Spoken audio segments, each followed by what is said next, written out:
Now, a new report reveals that Jewish people around the world are becoming increasingly more critical of Israel.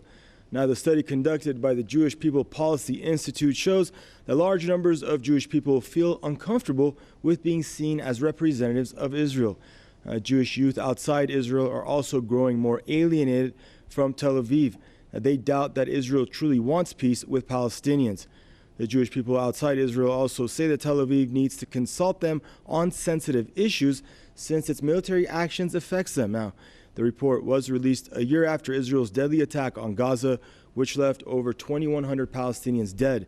The Palestinian Authority says Israel's aggression and settlement activities are the main reasons for the failure of any form of so-called peace talks.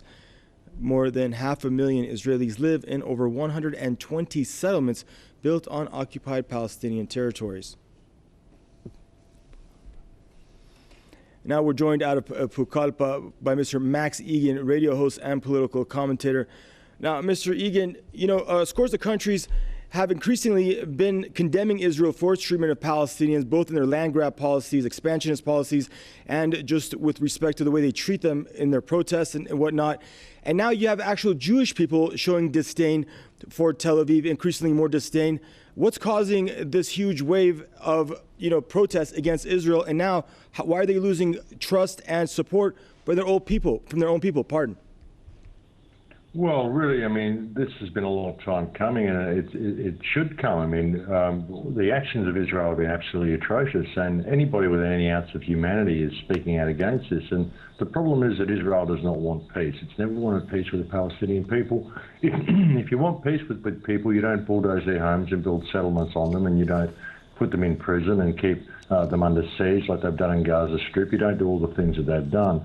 And the really sick part about it is that Israel could go in and wipe out Gaza Strip anytime it wanted to, but it likes to keep them there because it likes to be able to cry victim and tell the world that there's a den of terrorists in their backyard. The whole thing's such a scam, and the actions of Israel have really backfired.